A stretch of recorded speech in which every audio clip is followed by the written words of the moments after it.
Hello guys, আশা করি সবাই ভালো আছেন। এক ভাই কমেন্ট করেছেন, ভাইয়া ভ্যাকেশন সম্পর্কে একটা যদি ভিডিও আপলোড করতেন, তাহলে সেইটার রিপ্লাই দিচ্ছি ভিডিওটাতে।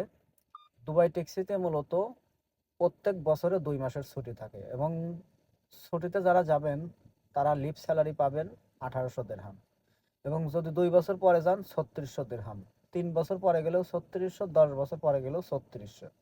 ঠিক আছে, এবং প্রত্যেক বছরে গেলে 1800, 2 বছর পরে 3600, এবং এর পরে 3 বছর পরে গেলে কিন্তু 48 এরকম হয়। তাহলে সেটা কিন্তু কোম্পানি দিচ্ছে না।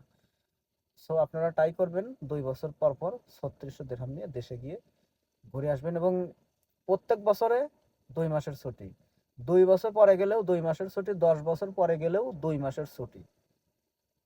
শুধু অ্যামাউন্টটা একটু ভিন্ন হবে, 1 বছরে 1800, 2 বছরে 3600, 10 বছর পরেও 3600। ঠিক আছে, এবং যদি কোনো ওভার পেমেন্ট থাকে, আগে আপনারা একজনকে গ্রান্টার করে গেলে ওভার পেমেন্ট থাকলেও আপনাদেরকে ছুটি দিত। বর্তমানে কিন্তু অনেক হার্ড, ওভার পেমেন্ট থাকলে আপনাকে ছুটি দিচ্ছে না। এবং গ্রান্টার নিয়ে যাওয়ার পরে অনেক শর্ত চাপিয়ে দিচ্ছে। ঠিক আছে, তো বর্তমানে আপনারা ছুটিতে যেতে পারবেন। প্রত্যেক বছরে বছরেই 1800 টাকা লিভ স্যালারি পাবেন। এবং ছুটিতে যাইতে গেলে অবশ্যই আপনাদেরকে, যদি ওভার পেমেন্ট থাকে তাহলে গ্রান্টার রাখতে হবে, যে আমার এখানে গ্রান্টার আছে, আমি আনফরচুনেটলি যদি দেশে থেকে না আসি, যে ব্যক্তিকে গ্রান্টার হিসেবে রেখে যাবেন না, তার উপর থেকে আপনার যে যত বকেয়া বা ওভার পেমেন্ট আছে সেটা কিন্তু আস্তে আস্তে কেটে নেবে।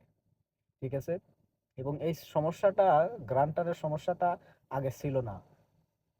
বিশেষ করে করোনার পরে, এক্সপোর পরে অনেকেই দুবাই ট্যাক্সিতে চলে আসছিল, এবং যখন বেতন পায় না, স্যালারি পায় না, ওভার পেমেন্ট, ফাইন, অ্যাক্সিডেন্ট সব মিলিয়ে মনে করেন যে অনেক ডিপ্রেশনে থাকার কারণে অনেকে কি করে, ছুটি নেয়, নিয়ে একজনকে প্রথমে ছুটি নেয়, নিয়ে দেশে চলে যায়, কারণ ওই সময় গ্রান্টারের প্রয়োজন ছিল না, দেশে গিয়ে আর আসে না। তো কোম্পানি পলিসিটা কোম্পানির মাথায় ঢুকে গেল যে কে অনেক ড্রাইভার চলে গেছে, তাদের অনেক টাকা বাকি আছে, তারা এইভাবে দেশে যাওয়ার পরে আর ফিরে আসছে না। তখন কি করলো, গ্রান্টার, যে ওকে দেশে যাও, একটা গ্রান্টার দিয়ে যাও, তুমি না আসলে তোমার এই গ্রান্টারের কাছ থেকে টাকাটা কেটে নেওয়া হবে।